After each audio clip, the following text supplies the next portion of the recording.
Amen.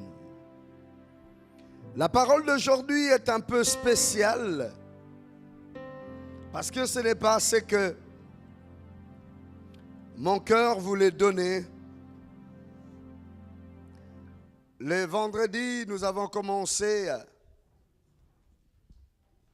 un enseignement sur connaître la croissance. Et dans mon esprit, je voulais aujourd'hui parler sur le bénéfice de la croissance ou de la maturité.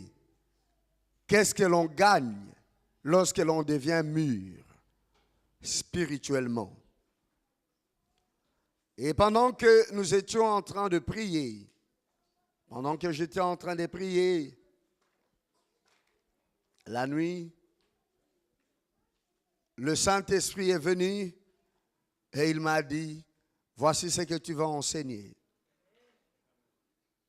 Il a dit, tu vas enseigner qu'on se taise dans l'église.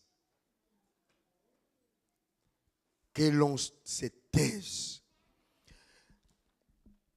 C'est une réponse à un rêve ou une vision nocturne que j'ai eue. J'étais quelque part. C'était comme dans une salle de bain publique où il y a des toilettes, il y a des lavabos, où il y a des douches, où les gens entrent pour doucher ou bien pour satisfaire leurs besoins. Et j'étais là devant le lavabo. Je prenais plus de temps devant le lavabo. Ce n'est pas pour me laver les mains ou le visage, mais j'étais là. Et puis, j'ai entendu des voix de deux personnes en train de parler. Mais lorsqu'ils parlaient, ce n'est pas comme la salle de bain de votre maison qui est pour la famille. Ça, c'était comme la salle de bain dans les aéroports. Des toilettes dans les aéroports où il y a beaucoup de lavabos, il y a beaucoup de toilettes, il y a aussi des douches dans un autre coin. Il y a le compartiment des femmes et le compartiment des hommes. Et puis au milieu, il y a un endroit où tout le monde se rencontre. Donc quand les femmes sortent de leur douche ou de leur salle de bain, de leur toilette, ils passent au même endroit que les hommes pour sortir et aller dans les autres compartiments de l'édifice. Et ce qu'il disait se faisait entendre. Il parlait des choses. Il ne donnait pas des idées sur ce qu'ils veulent inventer, mais il parlait de gens. Il parlait d'une personne, il parlait d'une autre personne. Ils étaient en train de parler des autres. Et ça se faisait entendre. Et moi, je ne savais pas que j'étais là. J'écoutais, j'entendais, je dis, ah bon? C'est comme ça que les gens agissent, c'est comme ça que les gens raisonnent. C'était fort. Et pourtant, je n'étais pas le seul. Mais eux, ils ne savaient pas que j'étais là. Ils parlaient très fort. Il y avait d'autres personnes aussi dans la toilette. Et d'autres, bon, devant le lavabo, j'étais seul. Mais et ils parlaient. Waouh! Et devant le miroir et le lavabo, j'étais là. J'écoutais, mon Dieu, des choses qui n'édifient pas.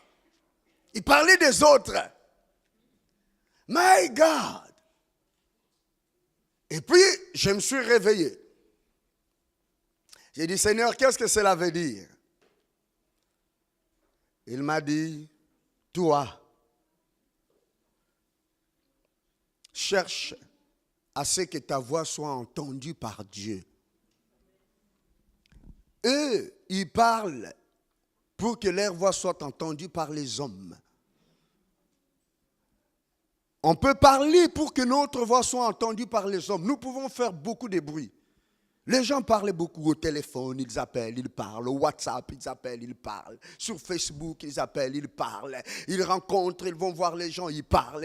Beaucoup de paroles, beaucoup de paroles, beaucoup de paroles. Et dans toutes ces paroles, il n'y a pas des idées, il n'y a pas des inventions, il n'y a pas des projets. On parle de tel, on parle de tel, on parle de tel. Et ce que l'on dit, on ne dit pas de bonnes choses, on dit des choses négatives.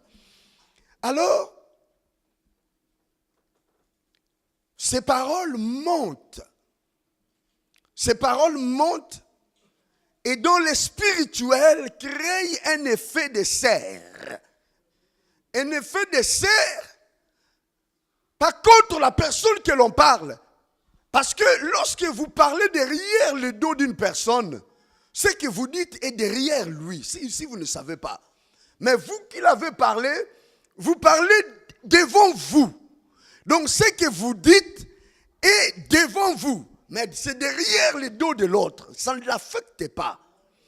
Mais vos paroles sont devant vous et vous affectent vous. Vos paroles que vous dites sur les autres vous affectent vous, ça n'affecte pas celui sur qui vous parlez. Alors ça, je n'avais pas compris. Je pensais qu'à force de parler de quelqu'un, ces paroles peuvent venir l'affecter. Non, en fait, non. Quand vous parlez derrière, on dit derrière le dos, ces paroles sont derrière la personne. Mais ces paroles sont devant vous. Donc, la personne continue à marcher et vos paroles sont derrière. C'est derrière, ça ne l'affecte pas. Mais vous qui l'avez dit, ces paroles sont devant vous. Et ces paroles vous affectent. Ces paroles vous bloquent. Ces paroles influencent votre vie. Parce que l'homme mangera du fruit de ses lèvres. La Bible dit, la vie et la mort sont au pouvoir de la bouche. L'homme mangera, il vivra selon les fruits de ses lèvres. Ce que tu dis, c'est ce que tu vas rencontrer. En fait, si tu veux que les paroles que tu dis affectent la personne, tu dois l'appeler. Tu dois le mettre devant toi. Ce que tu mets devant une personne, c'est ce qui l'affecte. Parce que c'est en face de lui. C'est ce qu'il écoute. Quand tu parles en face d'une personne, ces paroles-là l'influencent. Voilà pourquoi à l'église, quand nous vous prêchons, nous vous parlons en face. Pour que les paroles du Seigneur vous affectent. Notre monde est dirigé par la parole. Les hommes puissants qui dirigent le monde, ce ne sont pas des savants. Ce ne sont pas ceux qui ont les armes. Ceux qui dirigent le monde, ce sont ceux qui ont la parole. Les politiciens, quel est le travail des politiciens? Quel est leur travail? C'est de faire des discours. C'est de parler. Ils ne sont pas dans les usines. Hitler n'a pas inventé un seul avion. Il n'a jamais été dans une industrie pour fabriquer une bombe, pour fabriquer des semelles cartouches. Peut-être il n'a même pas pris des armes pour tirer sur les gens pendant la Deuxième Guerre mondiale. Mais ces paroles ont tué des millions par ces paroles. Des millions et des millions sont morts. Des villes et des villages ont été détruites par des paroles. Les paroles d'un homme reviendront sur cette personne-là. Alors, j'ai prié. Le Seigneur a commencé à m'expliquer cela. Il m'a dit que l'on se taise dans l'église, que l'on ferme des bouches. Pourquoi? Parce qu'il vous serait difficile d'ôter ce que vous êtes en train de dire. Le principe pour ôter vos paroles que vous dites sur la personne, c'est d'appeler cette personne-là pour venir l'enlever. Êtes-vous capable de le faire? Êtes-vous capable de répéter ce que vous dites sur les autres en face d'eux? Alors nous allons voir aujourd'hui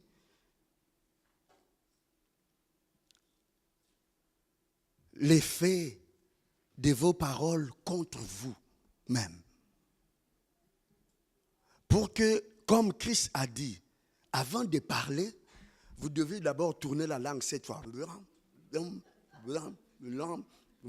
7 fois.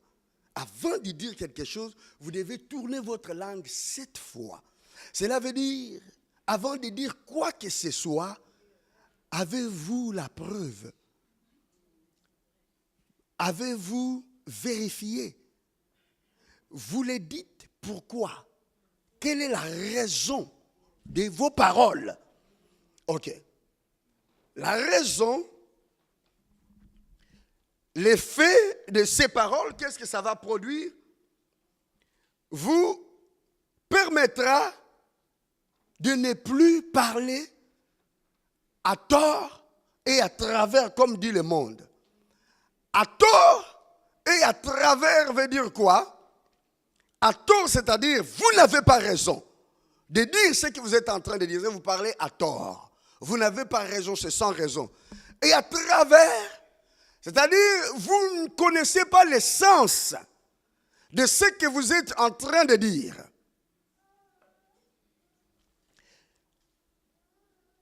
Vous voyez Dieu qui est au ciel. Dieu est au ciel. Ce qui affecte son trône, qui empêche ses desseins de se réaliser parmi les hommes, c'est quoi? Ce sont les paroles des hommes. Nous allons lire dans la parole Dieu qui rencontre Job. Et mon esprit, en écoutant toutes ces paroles, j'ai eu un sentiment. J'ai un sentiment qui est venu au-dedans de moi. C'était quel sentiment? Dieu, épargne-moi de ces personnes. Retire-moi loin de ces personnes. Amène-moi loin de ces personnes.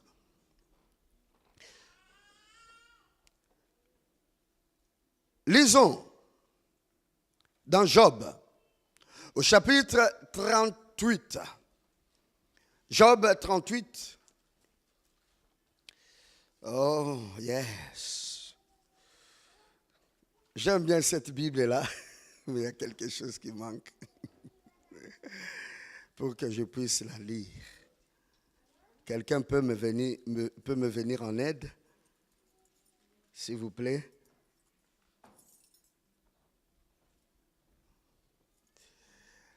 Alléluia. Job 38, le verset 1 et 3. Alléluia. Job. Mango yimingo wa la mambo wa ningeria rimingo. L'Éternel répondit à Job du milieu de la tempête et dit: qui est celui qui obscurcit mes desseins par des discours sans intelligence?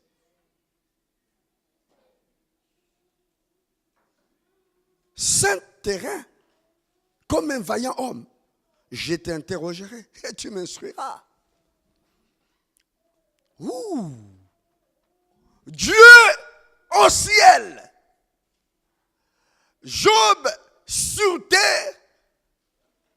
Il était sur des chevaux? Non. Il était sur une charrette en train de se battre? Non. Il était comment? Assis par terre. Il était comment? Malade, faible, incapable de faire quoi que ce soit. Ayant l'ulcère sur sa peau, c'est grattant. Mais il avait une arme qui troublait les plans, les desseins de Dieu, ce que Dieu voulait faire. Cette arme, c'était sa bouche. Faible, assis, mais il est en train de troubler Dieu au ciel à cause de la parole, de la langue. Il parle, il parle, il parle, il parle, il parle, il parle, il parle. Pourquoi Job parlait? Job parlait à cause de la souffrance que son corps subissait. Job n'a pas maudit Dieu. Job n'a pas dit quelque chose contre Dieu. Merci pasteur. Merci pasteur Félix. Il n'a pas dit quelque chose de méchant contre le Seigneur. Job n'a pas fait de discours pour insulter Dieu. Le but des épreuves qui arrivaient dans la vie de Job, c'était pour que Job puisse maudire Dieu. Quand il maudit, donc, insulter Dieu, parler mal de Dieu, c'était ça le but. Quand il a perdu ses fils, ses filles, ses biens, sa santé, c'était pour que sa langue maudisse l'Éternel. C'est le plus grand péché. Et qu'il n'y ait plus de juste sur terre en ce moment-là. Car c'était l'homme que Dieu considérait comme juste. Mais Job n'a pas maudit Dieu.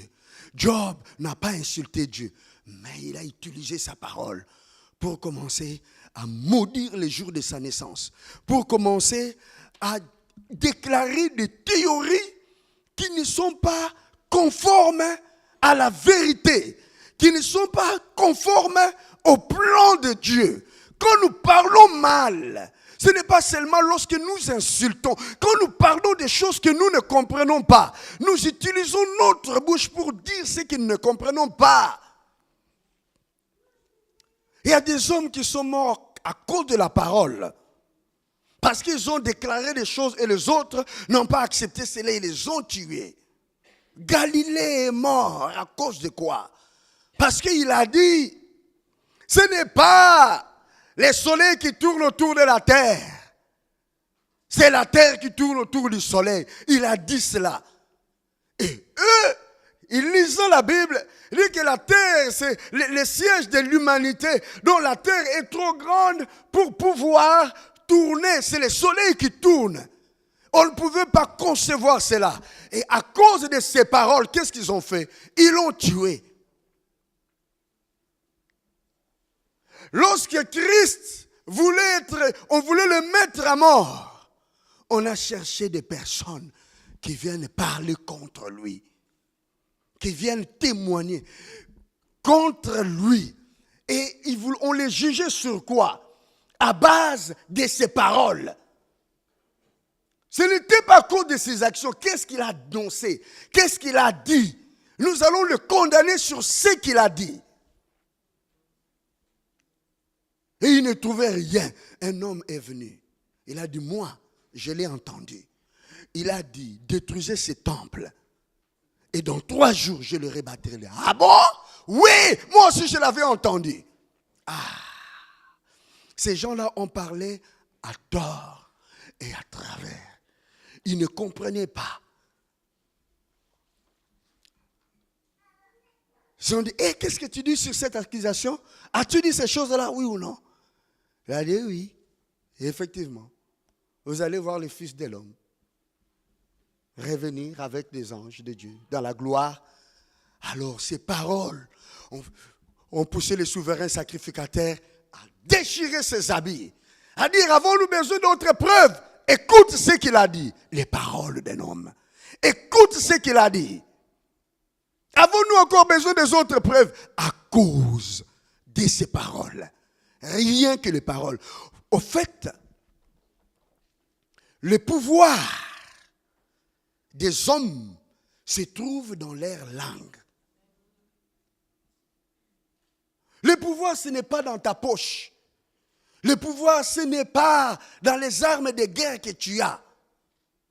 Si ta langue est bien aiguisée, l'argent des autres va revenir sur toi. Je voudrais vous montrer une vidéo, excusez-moi.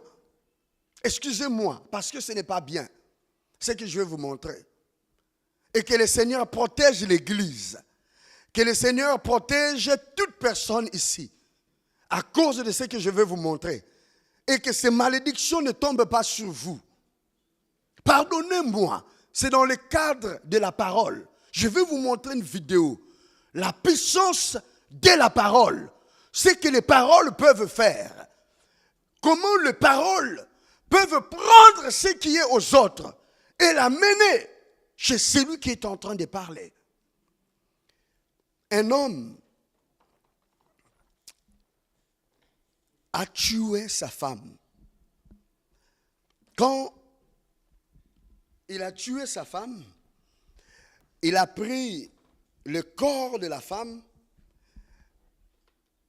il l'a mis dans un seau et il s'est dirigé pour... Excusez-moi.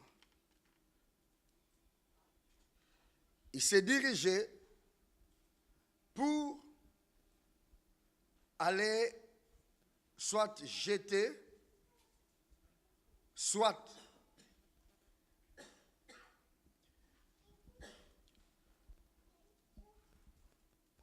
donner à son sorcier.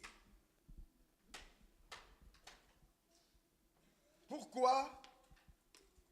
Parce que pour produire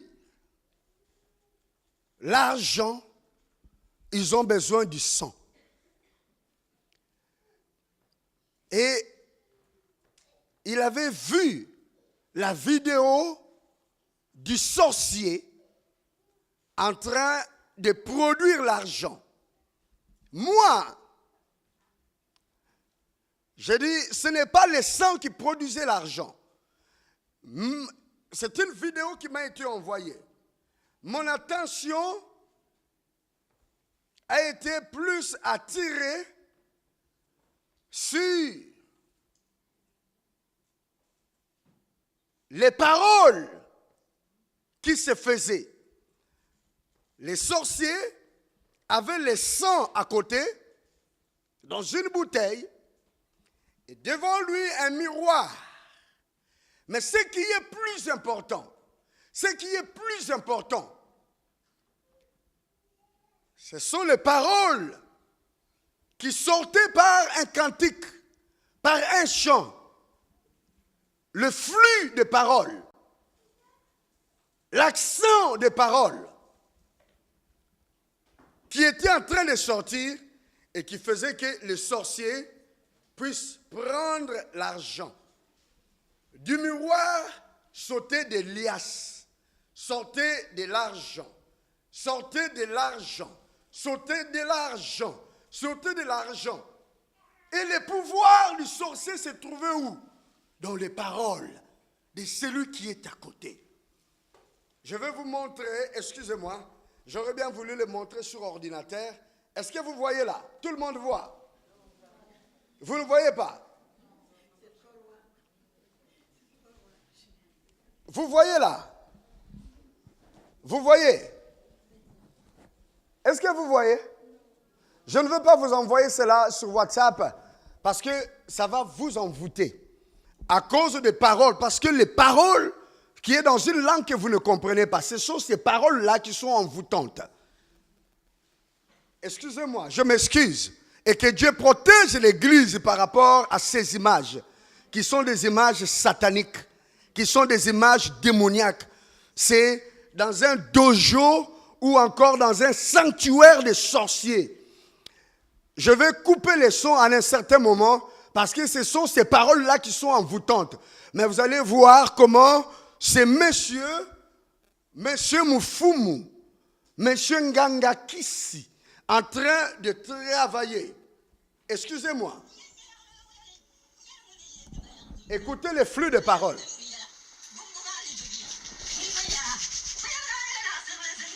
Ces paroles C'est ce qui produit. Je vais couper les paroles pour que vous ne soyez pas envoûtés. Donc, ce sont ces paroles. Regardez maintenant ce que ce monsieur est en train de faire. Est-ce que vous voyez?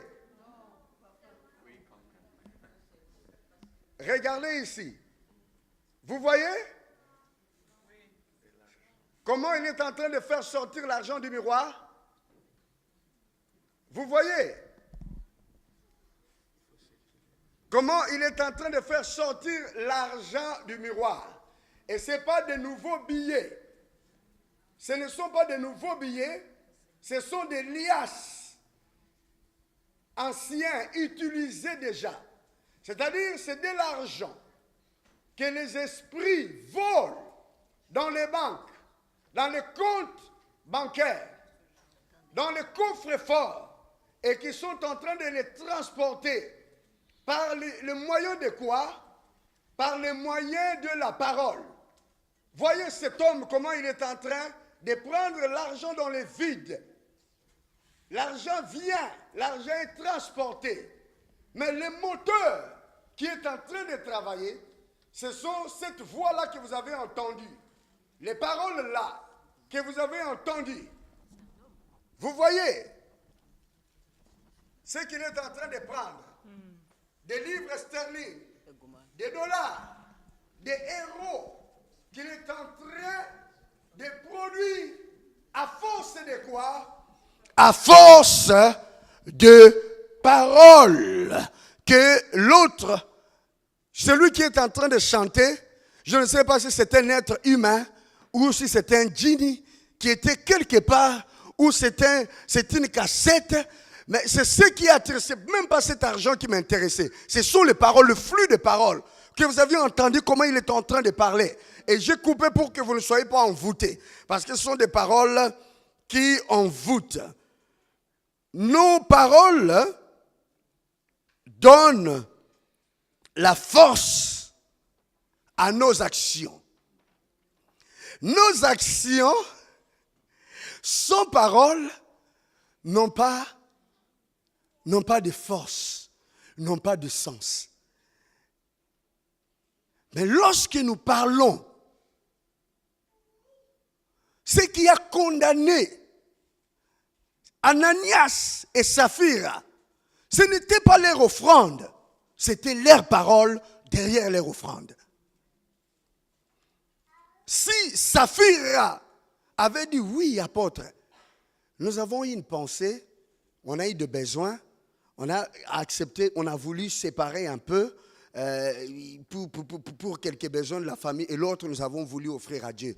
Saphira n'aurait pas suivi son mari dans la tombe.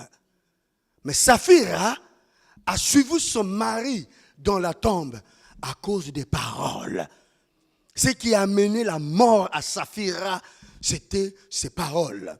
Dieu, à plusieurs reprises dans la Bible, parle à son peuple par rapport à leurs paroles. Gloire au Seigneur. Lorsque l'ancienne alliance était en train d'être clôturée, Dieu est venu 2 fois dans le livre de Malachie, parler à son peuple sur ses paroles. Écoutez, prenons Malachie au chapitre 2, le verset 17. Écoutons ce que le Seigneur dit à son peuple. Nous sommes dans quel livre? Au chapitre combien? Le verset? Come on. Malachie 2, 17. La Bible nous dit quoi? Vous faites quoi?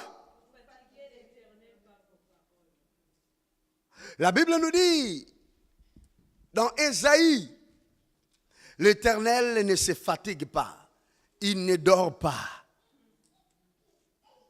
Et ceux qui se confient au Seigneur renouvellent leur force.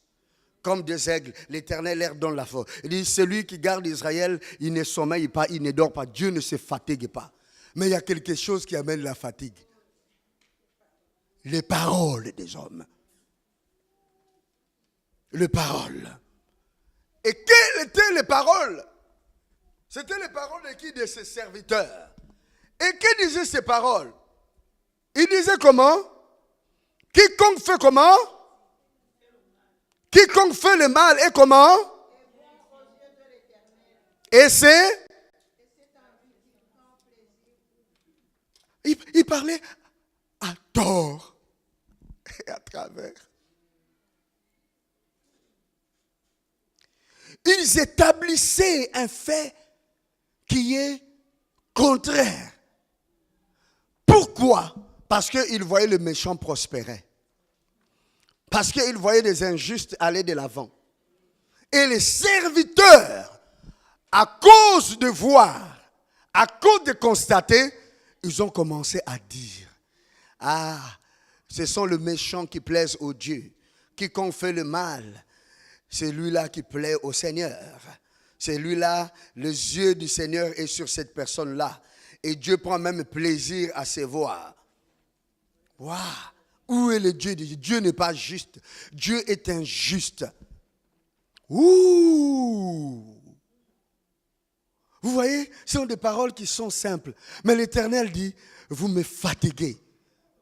Vos discours, votre raisonnement, votre jugement, ce que vous établissez, vos principes sont contraires à la vérité. Et ça me fatigue. Ça me fatigue. L'Éternel, il vient, il dit, vous êtes maudits la nation tout entière. Parce que vous m'avez volé par les dîmes et offrandes. La nation tout entière, vous êtes sous la malédiction. Il continue à leur parler, il dit, éprouvez-moi par vos dîmes et par vos offrandes, et vous allez voir si je ne veux pas vous bénir. Je ferai de vous, et je vous bénirai, j'ouvrirai les écluses des cieux, ceci, cela. Et puis l'Éternel, il vient encore, il vient sur le parole. Quand il finit de leur dire ces discours-là, nous sommes au chapitre 3 maintenant. Il vient leur dire encore quelque chose. Il ne s'agit pas seulement de vos dîmes et de vos offrandes. Et que je veux bénir. Mais écoutez, le verset 13, qu'est-ce qu'il dit? Vos paroles sont rudes contre moi. À part le fait que vous volez la dîme, vous volez les offrandes, et vous ne payez pas ce que vous devez payer. Et moi, je veux vous bénir. Je veux ouvrir les écluses des cieux. Mais écoute, vos paroles sont rudes contre moi, dit l'Éternel. Et l'Éternel dit, vous dites, qu'avons-nous? Et il dit, qu'avons-nous dit contre toi? Écoutez leurs paroles. Vous avez dit, c'est en vain que l'on sert Dieu. De servir Dieu, ça ne sert à rien. Qu'avons-nous gagné à observer ces préceptes et à marcher avec tristesse à cause de l'Éternel des armées? Maintenant, nous estimons heureux les hautains. Oui, le méchant prospère. Oui, ils tentent Dieu et ils échappent. Oh! Les paroles négatives. Non, pourquoi est-ce qu'on va servir Dieu? Ça sert à quoi de servir Dieu? Ça sert à quoi de devenir serviteur de Dieu? Ça sert à quoi? Ça ne sert à rien. Pourquoi suivre la parole de Dieu? Pourquoi suivre Dieu? Pourquoi aller prier? Ça ne sert à rien. Pourquoi? Pourquoi se donner à Dieu? Pourquoi? Ça ne sert à rien. Ça ne sert à rien. Pourquoi? Pourquoi servir Dieu? Ça ne sert à rien. Hein? Pourquoi aller à l'église? Ça ne sert à rien. Est-ce que Dieu nous demande même d'aller à l'église? Non, ça ne sert à rien. Pourquoi? Pourquoi ne pas faire? Pourquoi ne pas faire ce que tu veux faire dans ton... Pourquoi demander la volonté de Dieu? Si tu veux te marier. Pourquoi demander? Pourquoi consulter Dieu si tu veux voyager? Pourquoi? Pourquoi aller voir les pasteurs pour qu'ils te donnent des conseils? Non, ça ne sert à rien. Pourquoi? Pourquoi? Contredire les principes de la parole, casser les principes de la parole. Et l'Éternel dit, vos paroles sont rudes. Les paroles sont rudes contre moi. Et Dieu était là au ciel. Et puis il regarde ceux qui craignent Dieu. Nous continuons notre lecture. L'Éternel, alors il regarde ceux qui craignent Dieu. Ils se parlèrent l'un à l'autre. L'Éternel fut attentif. Quand tu parles à l'un ou à l'autre, Dieu est attentif et il écouta. Dieu écoute. C'est comme ça qu'il m'a amené dans la salle de bain pour écouter ce que les gens disent. Je connais beaucoup de choses que personne ne m'a dit, que Dieu me dit, que vous dites. Et un livre, écoutez, quand les gens parlent, un livre s'ouvre. Un livre fut ouvert. Les livres de comment? Des souvenirs. Alléluia.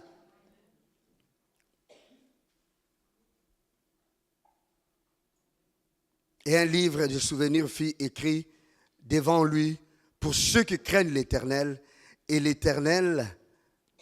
qui honorent son nom. Il dit, ils seront comment? À moi. À cause de quoi? À cause de leurs paroles. C'est ce qu'ils disent. Ils seront à moi à cause de quoi? À cause de ceux qui sont en train de s'échanger mutuellement. À cause de ceux qui sont en train de se dire. Ceux qui craignent l'Éternel. Alléluia. Ils seront à moi, dit l'Éternel des armées. Ils m'appartiendront. À cause de quoi? À cause de ce qu'ils sont en train de dire. Au jour que je prépare, j'aurai compassion de quel est le jour qu'il prépare? C'est le jour du malheur. C'est le jour du jugement. C'est le jour de la rétribution. Comme un homme a compassion de son fils qui le sert. Son fils qui le sert. Et vous verrez de nouveau la différence entre le juste et le méchant. Entre celui qui sert Dieu et celui qui ne le sert pas. La différence entre celui qui sert Dieu et ne le sert pas, entre les justes et les méchants, s'établit sur leurs paroles. C'est qu'ils disent. C'est qu'ils disent.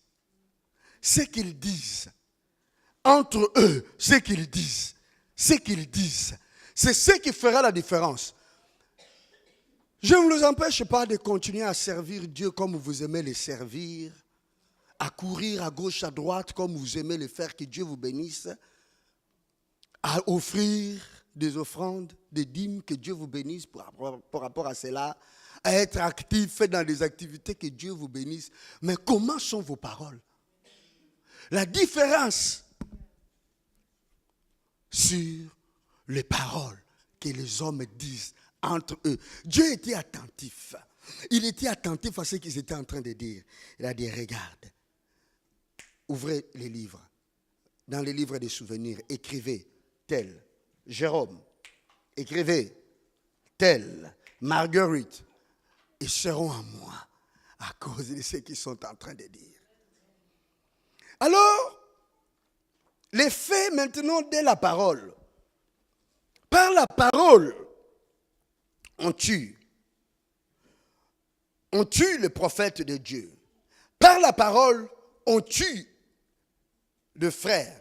Quand je dis on tue, cet assassinat-là, ce n'est pas toujours un assassinat physique, mais c'est l'assassinat du ministère.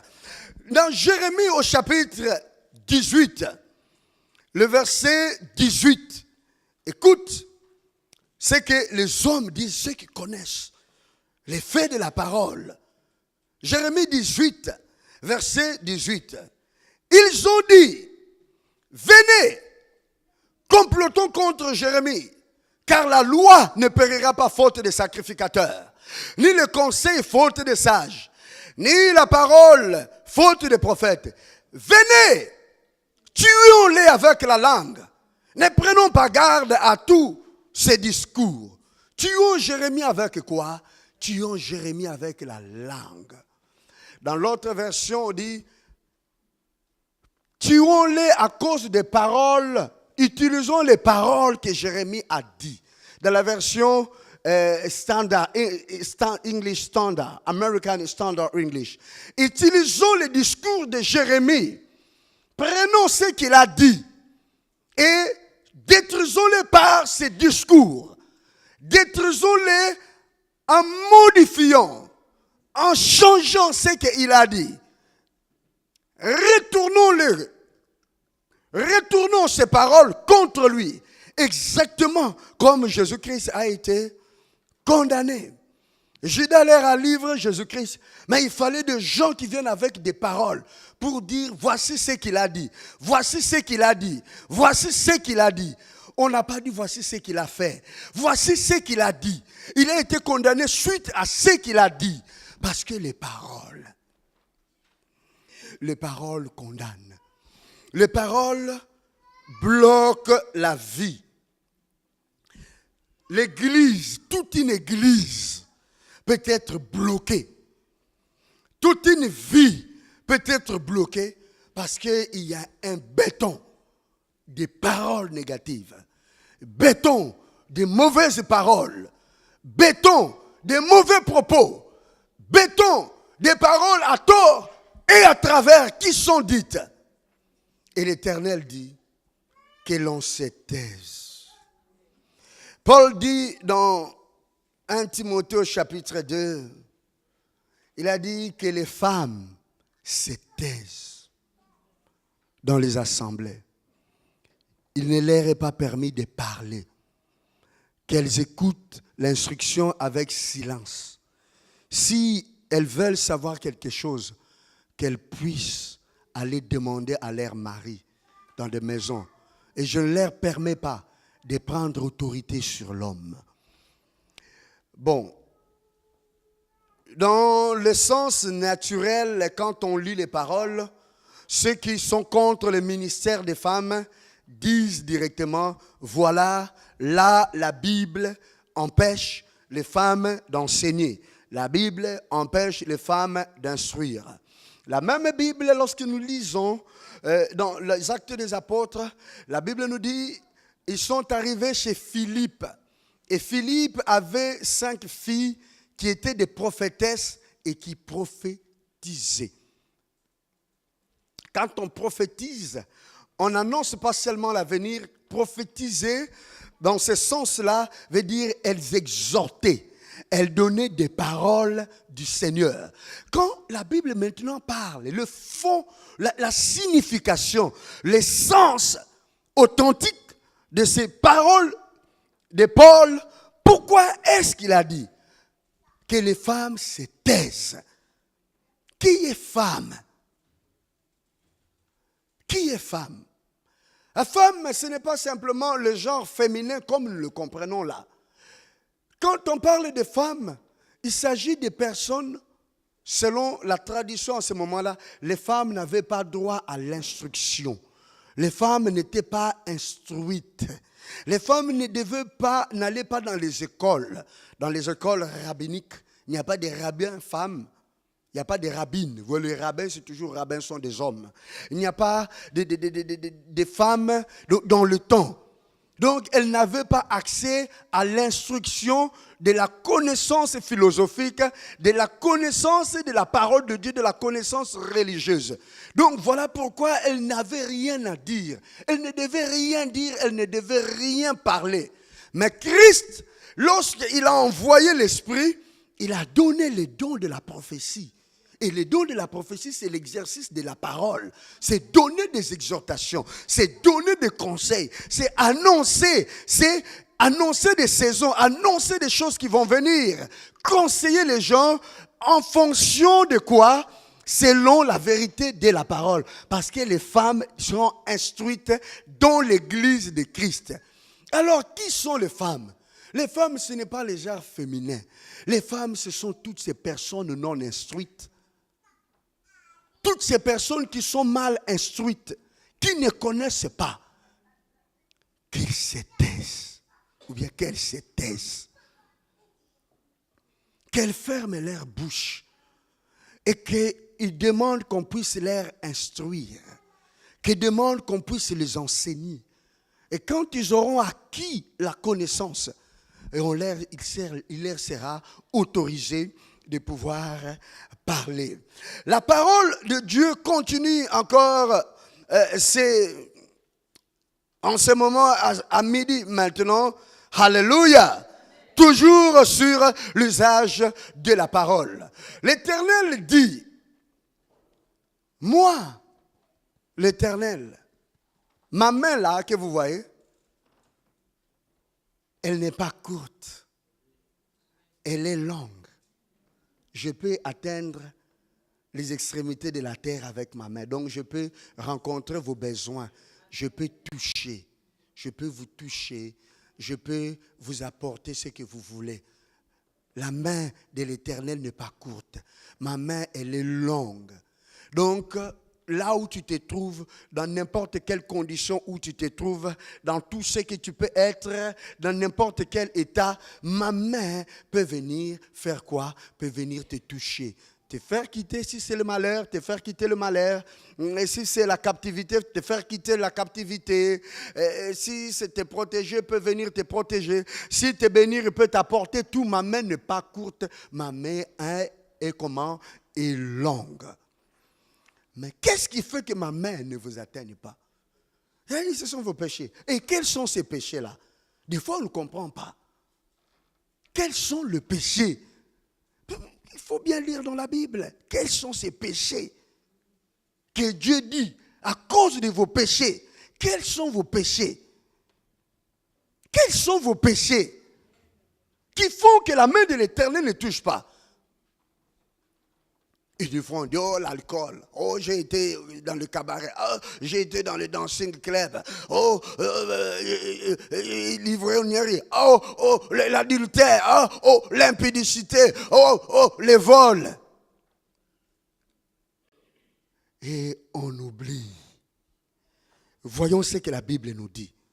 N'est-ce pas? Est-ce que vous êtes encore là? Est-ce que vous continuez à m'aimer? Est-ce que vous continuez à m'aimer, mes frères et sœurs? De toutes les façons, m'aimer ou ne pas m'aimer, j'ai mon épouse qui m'aime.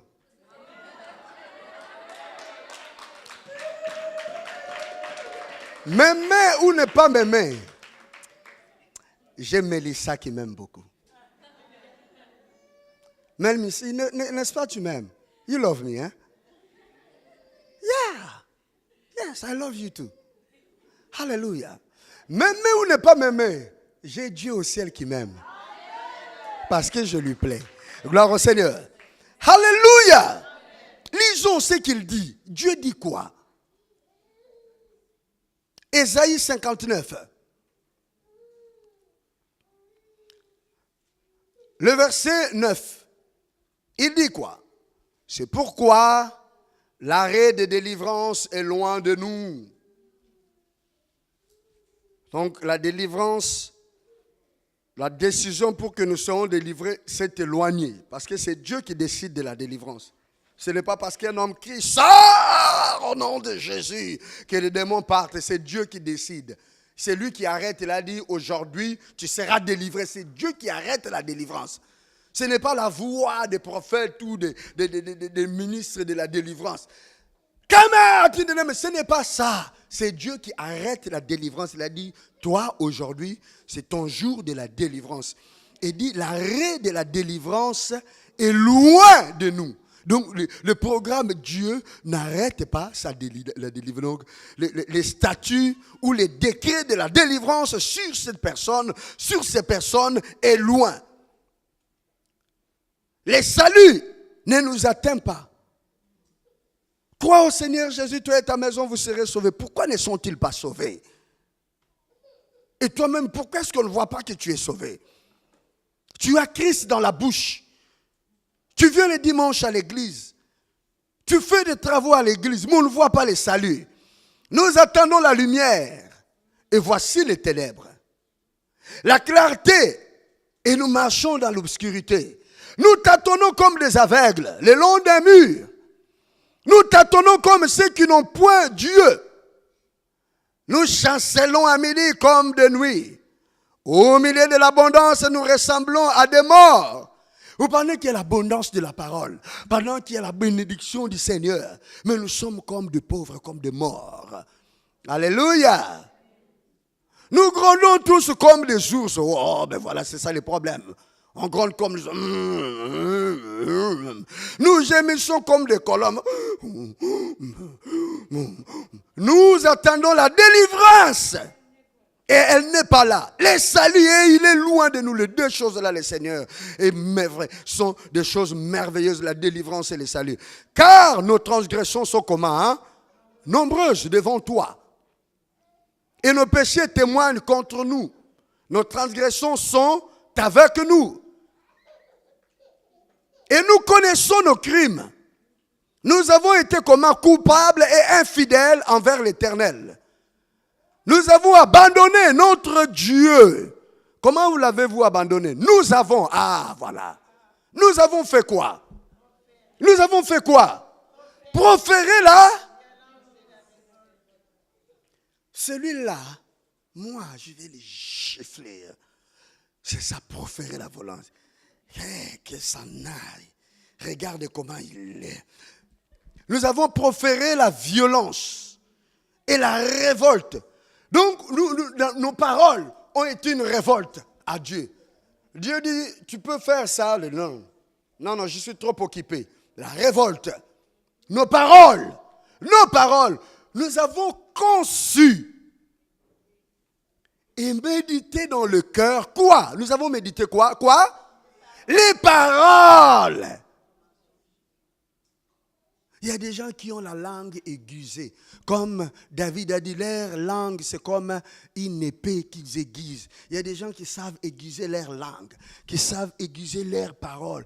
Ils préparent bien leurs paroles. Ils préparent une sauce. Ils conçoivent. Ils sont proches de la vérité, mais le poison authentique, c'est de Coca-Cola. Le poison authentique, c'est le lait. Vous regardez le lait, mais à l'intérieur, il y a quelque chose. Le poison authentique, c'est la sauce qui sent bon. Mais à l'intérieur, il y a quelque chose que l'on a mis. Nous avons médité dans le cœur des paroles de mensonges. Et la délivrance s'est retirée. Voilà pourquoi les démons sont toujours là. On chasse les démons aujourd'hui. Ils partent. Le soir, ils reviennent. Démons, même personne, on chasse les démons. Après-demain, on chasse. Après, l'année prochaine, on chasse. L'année qui va venir, on va chasser. Toujours le même démon. À cause de quoi? Les paroles. Les saluts et la délivrance se sont éloignés. Les saluts se tiennent éloignés. Car la vérité fait quoi? Trébuche sur la place publique. Et la droiture ne peut approcher. Mes frères et sœurs, si tu n'as rien à dire, si tu ne comprends rien, si tu ne saisis rien, il est bon pour toi de faire quoi? De fermer la bouche. Dans le psaume 64, David est en train de faire une prière. Il est en train de prier le Seigneur. Au verset 2, il dit, garantis-moi de complots de méchants et de la troupe brillante des hommes iniques. Ils aiguisent leur langue comme un glaive. Ils lancent comme de traits leurs paroles amères pour tirer en cachette sur l'innocent. Ils tirent sur lui à l'improviste et n'ont aucune crainte. Protège-moi. David était en train de prier. Lorsque les gens s'assoient, ils mettent la boisson, ils mettent la nourriture, ils boivent, ils mangent et ils parlent contre les frères. Derrière son dos, ils sont en train d'aiguiser leur langue, ils sont en train d'aiguiser, de faire ce complot-là. Ces complots, ces paroles-là, ils pensent que ça va atteindre celui-là. Mais le Seigneur m'a dit non, c'est derrière son dos. Voilà pourquoi David n'est pas tombé. Parce que la prière est déjà faite. La prière est déjà dans la Bible. Dieu protège contre cette langue-là. Si vous voulez attraper votre frère là, votre soeur, il faut l'appeler. L'appeler et parler devant lui. À ce moment-là, vous allez le vaincre. Parlez derrière le dos, qu'est-ce qui va se passer? Quand vous parlez derrière le dos, ce que vous avez mis, maintenant s'élève contre vous. Et puis c'est comme une culture que vous avez mis à terre, une semence que vous avez mis à terre. Ça va commencer à faire quoi? À pousser. Ça pousse. Ça, vous ne le voyez pas, mais vos paroles poussent. Vos paroles se fortifient. Vos paroles poussent. Vos paroles poussent. Et puis un jour, vos paroles vous prennent. Vous saisissent. La délivrance et les saluts s'éloignent. Vous êtes pris par vos paroles. Vous êtes bloqué par vos paroles. Maintenant, qu'est-ce qui va se passer pour que les paroles vous lâchent? Vous devez aller à la source. Vous devez aller chercher celui contre qui vous avez parlé. Vous devez l'appeler. Job, lorsqu'il a parlé à tort et à travers, et ses amis étaient même plus que lui. Mais ses amis, ils n'ont pas parlé derrière le dos de Job. Ils ont parlé devant lui. De telle sorte que, quand tu parles devant une personne, donc c'est que tu lui sers, il les consomme. Et toi aussi, tu le consommes au même moment.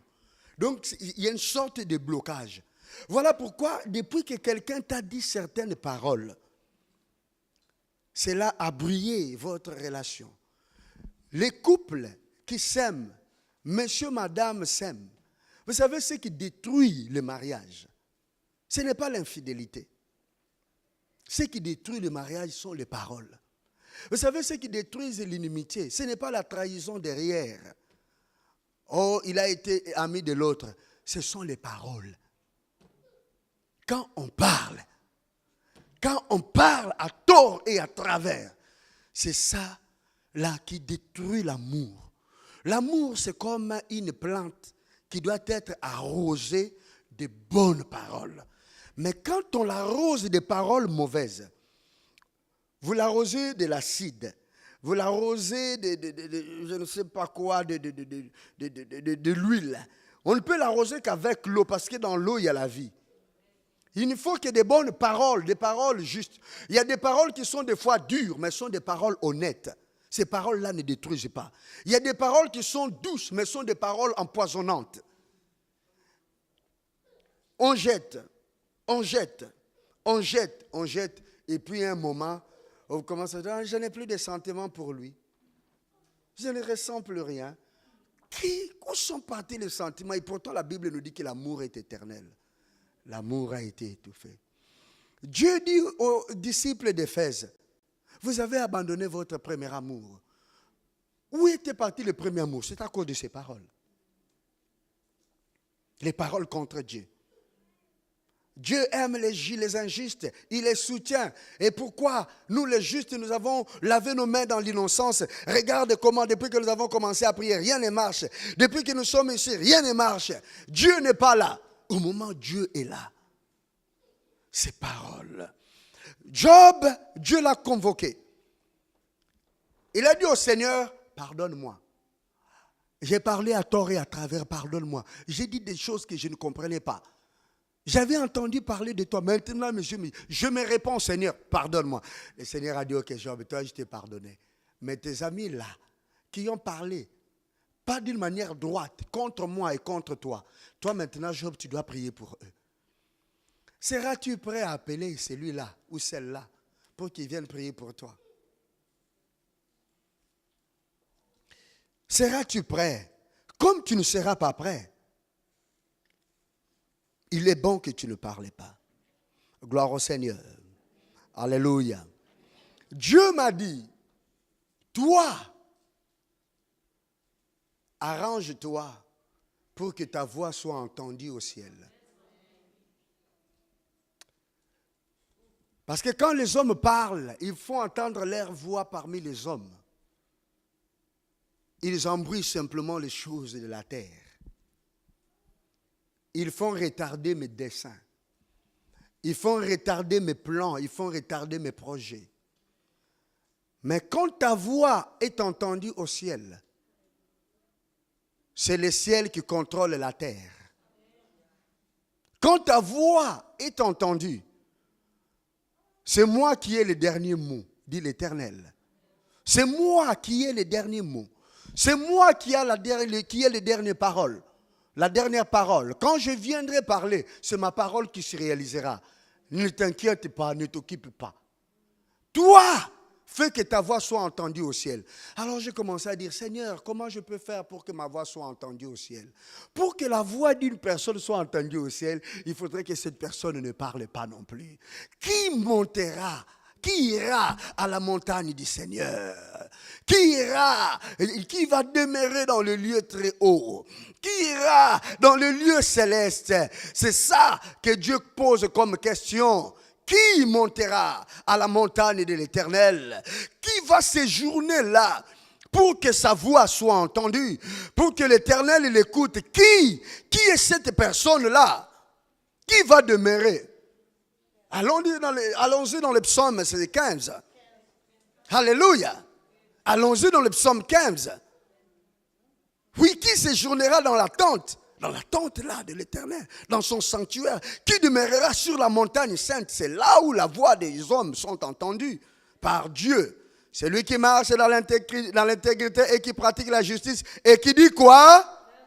Il y a encore là l'usage de la parole. Donc toute personne qui profère le mensonge, ce n'est pas toujours dire ce qui n'existe pas. Le mensonge, c'est parler à tort et à travers de merveilles que tu ne comprends pas. Établir des faits que tu n'as pas de preuves. Établir des principes que tu ne saisis pas. C'est ça le mensonge. Le verset 3, comment? Encore une fois, l'usage de la parole. J'aurais vraiment voulu entendre, celui qui ne vole pas, celui qui ne pratique pas l'adultère ou l'impudicité, celui qui ne tue pas avec son épée ou son revolver ou je ne sais pas quoi, celui qui n'est pas terroriste. Mais le Seigneur n'a même pas parlé de ça, il a parlé des autres terroristes plus dangereux, ceux qui calomnient, qui ont leur langue. Il ne fait pas de mal à son sablat, il ne jette pas l'opprobre sur son. On jette l'opprobre comment? Par la parole. Alléluia. Et vous pouvez continuer, mais vous allez voir encore quoi? L'usage de la parole. L'usage de la parole. Nous allons clôturer par ces versets de Proverbes qui nous avertit, qui nous tire les oreilles, qui nous dit qu'il y a dans le péché des lèvres un piège pernicieux. Gloire au Seigneur. Le Proverbe chapitre 12, le verset 13 et 14. Comme ça, nous laisserons le bishop Claude nous conduire dans la Sainte Seine après ça. Alléluia, le Proverbe 12, le verset 13 et 14. Il y a dans le péché des lèvres combien? Un piège comment? Mais le juste fait comment? Il se tire de la détresse parce qu'il ne pêche pas avec ses lèvres. Par les fruits de la bouche, on est comment? Et chacun reçoit selon. Voilà. Par les fruits de la bouche, vous pouvez être rassasiés. Mes frères et sœurs, qu'on se taise dans l'église, que l'on ferme sa bouche dans l'église, que l'on ne parle plus dans l'église, que l'on ne dise pas de merveilles que l'on ne comprend pas. Parce que ta bouche sera un jugement contre toi-même, mon frère et sœur. Si par votre langue, vous cherchez à tuer les autres, comme ils ont cherché à tuer Jérémie, qu'est-ce qui s'est passé pour l'histoire de Jérémie? Je vais parler de l'histoire de Jérémie, et je vais parler de l'histoire de Daniel, et je vais parler de l'histoire de Joseph pour clôturer. Qu'est-ce qui s'est passé pour Jérémie? Ils ont comploté contre lui. Ils sont allés le tuer par la langue. Ils sont allés devant le roi. Ils ont dit, Jérémie décourage le peuple. Ses prophéties découragent le peuple. Il est contre ces lieux. Ils ont fait quoi? Par la langue, ils ont influencé les gens qui sont venus arrêter Jérémie. Ils l'ont pris, ils l'ont jeté dans une citerne. Il devait mourir. Par la langue, il voulait faire comme a tué Jérémie. Et un homme, un Africain, un Éthiopien a mobilisé les gens parce que c'était derrière les dos de Jérémie. Il a fait quitter Jérémie de la citerne. Nabuchodonosor est venu avec ses généraux. Il a pris Jérusalem. Toutes ces personnes qui avaient comploté contre Jérémie ont été tuées avec leurs familles. D'autres ont été amenés en captivité. Et Nabuchodonosor a rencontré Jérémie. Il a déjà appris les paroles que tu disais. Et je respecte ton ministère, Jérémie. Maintenant, tu es libre de rester à Jérusalem ou bien d'aller à Babylone. Partout où tu iras, on va bien te traiter. Là où tu voudras aller, on va bien te traiter. Et Nabuchodonosor a couvert Jérémie de beaucoup d'honneur. Et Jérémie n'est pas mort sous l'épée de ces gens-là. Il n'est pas mort dans la citerne. Il n'est pas mort par l'épée. Il n'est pas mort par la lance. Donc tous ceux qui avaient comploté contre lui, ça ne l'a pas atteint, mais eux, ils sont morts. Daniel, Daniel, ils ont complété contre lui. Ils sont allés, ils ont dit, roi, tu sais, on doit adresser des prières à personne d'autre, si ce n'est qu'à toi. Ça, c'est ça des complots. Des complots. On voulait prendre Daniel au pied. C'était derrière les dos de Daniel. Daniel priait toujours son Dieu 3 fois comme cela s'est passé. Ils ont pris des preuves. Il n'y avait pas de téléphone pour filmer, mais ils ont été plusieurs témoins. Ils ont vu Daniel, ils sont allés rapporter au roi. Nous l'avons vu en train de prier son Dieu. C'est Daniel, ce juif-là, il n'obéit à personne. Il n'a même pas obéi à ton décret. C'était le complot. Ils ont dit, Daniel, là, nous l'avons saisi. On va le jeter dans la fosse aux lions. Ils ont pris Daniel, ils l'ont mis où? Dans la fosse aux lions. Il était à côté des lions, mais Dieu a dit, tu peux entrer là, mais tu n'entreras pas dans la gueule du lion. Dieu l'a préservé de la gueule du lion. Daniel a fait quoi? Il est sorti. Les jours suivants, il est sorti. Le roi a ordonné qu'il sorte. Et les mêmes personnes, qu'est-ce qu'on a fait? Leurs paroles, leurs plans, ils ont été mis dedans. Qu'est-ce qui s'est passé? Les lions les ont bouffés. Bouffés. Vous comprenez? Bouffés. Donc, avant même que leur corps touche le sol, ils avaient brisé leurs os en haut et mis dans la bouche. Avant l'atterrissage, ils étaient déjà dans les estomacs des lions. Waouh! Joseph, ses frères ont comploté contre lui. Ils l'ont jeté dans les trous pour le tuer. Ils l'ont vendu. Ils se sont fait un peu de pognon, un peu d'argent de poche sur Joseph. Ils ont dit c'est fini, il est devenu esclave. C'est fini pour Joseph. Joseph est parti où? En Égypte.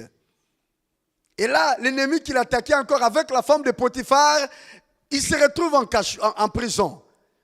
Mais tout cela était derrière son dos, tout le complot. Joseph s'est retrouvé où? Sur le trône d'Égypte. Ses frères et sa famille étaient où? Dans la famine. Ils sont venus s'incliner devant Joseph. Qui a pourvu à leurs besoins? Qui? Joseph. Tes paroles rentreront contre toi. Il est temps aujourd'hui. La prédication d'aujourd'hui est un message du Seigneur pour l'Église, afin que nous puissions purifier, laver nos visages. Nous puissions laver nos langues. Nous puissions laver nos bouches. Nous puissions amener notre voix à être entendue au ciel. Et c'est aussi une directive pour que nous puissions réparer. Arrange-toi, toi-même. Ce sera difficile pour toi. Mais arrange-toi, demande à Dieu la grâce. Celui contre qui tu as mal parlé, cherche-le, qu'il prie pour toi. Ne dis pas, oh, non, pasteur, prie pour nous pour qu'on ne va plus faire. Oh, ce n'est pas ça. Toi, c'est ton problème. Je t'annonce que tes paroles, celui qui va les effacer, c'est celui contre qui tu as parlé. Ne te trompe pas. Je ne peux pas t'amener notre... Parce que dans l'église, on trompe les gens. Venez recevoir l'onction. Ils reçoivent l'onction dans tous les séminaires. Ils n'ont toujours pas l'onction. Venez recevoir, on vous impose les mains. Manifeste la foi. Ils reçoivent les impositions de main, l'onction d'huile. Ils ne manifestent pas toujours l'onction. Venez, on va faire la délivrance financière. Où sont ces industriels-là que nous sommes en train de chercher? Vous allez recevoir la délivrance. Les poches sont toujours trouées. Les vies toujours endettées. Révélez la puissance de Dieu. Où est cette puissance de Dieu? Parce que dans les églises, on trompe. Sur Internet, on vous trompe. Sur YouTube, on vous trompe par plusieurs prédicateurs. Et moi, je n'ai pas l'art de vous tromper. Là, je ne vous trompe pas. Pour vous purifier vous-même. La Bible nous dit, la terre tout entière est sous l'emprise du malin. Mais celui qui aime Dieu s'égare de lui-même, se purifie lui. Pour vous purifier vous-même, vous devez suivre les principes. Vous devez demander pardon au Seigneur. Vous devez vous humilier. Appelle ton frère, appelle ta soeur. Dis, pardonne-moi, mes paroles n'ont pas été bonnes envers toi. J'ai mal parlé. contre toi. Prie pour moi, pardonne-moi. Tu n'as pas peut-être envie de lui dire tout ce que tu lui as dit. Si tu ne le fais pas, je ne serai pas responsable de ton avenir. Parce que je n'ai pas l'art de vous tromper. Je ne serai pas responsable de ton avenir. Je ne serai pas responsable de ce qui va t'arriver. Quand Dieu envoie une parole, c'est pour ramener vers lui son peuple. La Bible nous dit, nous avons abandonné l'Éternel. Comment abandonnons-nous Dieu? Nos paroles. Nous avons parlé contre Dieu. La Bible nous dit, celui qui parle mal du frère, il parle contre la parole et contre Dieu. Et des fois, nous sommes très fiers de parler des autres. On est très fiers. Parce que dans le rêve, je voyais, ils étaient vraiment très fiers de parler. Ils rigolaient même, ils étaient fiers. Et tout le monde entendait. On est fiers de parler mal des autres. On est fiers de parler mal, de mettre un jugement négatif. On est fiers, on se sent bien de parler mal. Mais on ne sait pas qu'on est en train de construire son blocage. Qu'aujourd'hui l'Éternel fasse grâce et que chacun prenne ses responsabilités. Ma prière est que nous soyons conséquents. Soyons nous-mêmes conséquents de nos actes. Soyons nous-mêmes conséquents. Soyons nous-mêmes conséquents. La Bible nous dit, l'homme qui a maîtrisé sa langue, c'est un homme juste et capable de gouverner toute sa vie.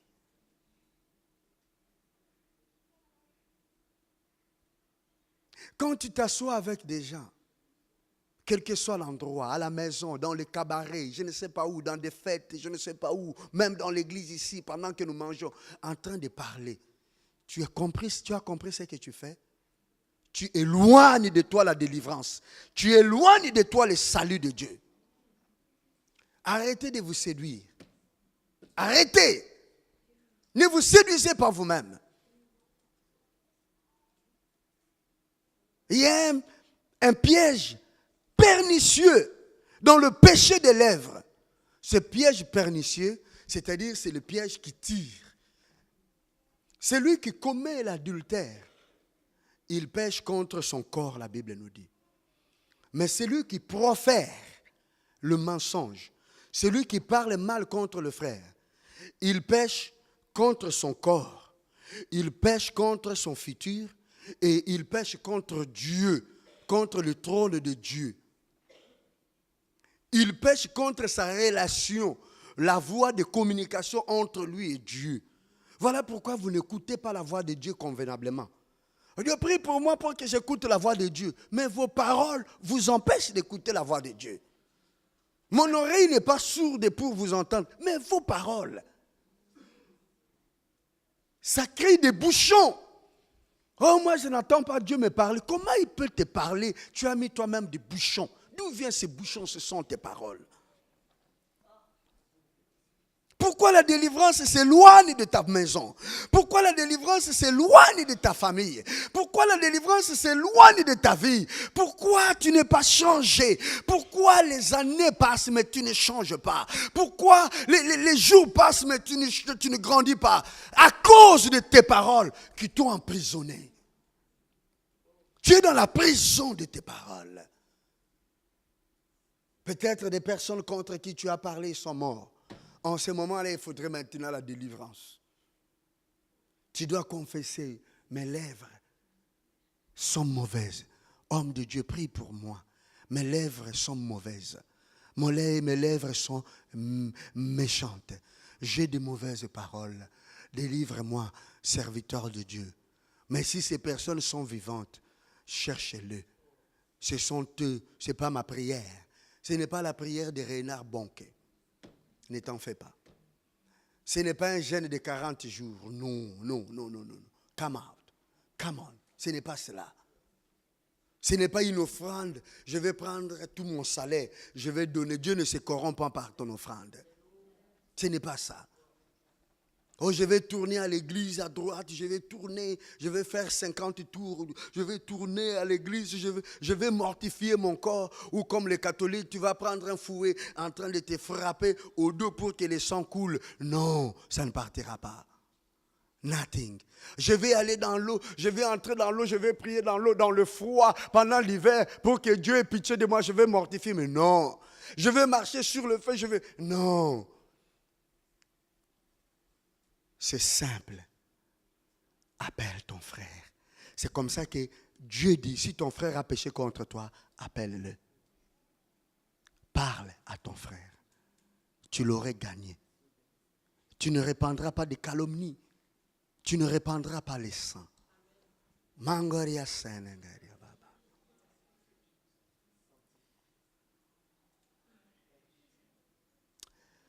Inclinons nos têtes dans la prière. Dieu, there is none like you. No one else can touch my heart like you do. I can search for eternity. La chorale, restez dans vos places, restez s'il vous plaît. J'ai besoin de vous pour la prière.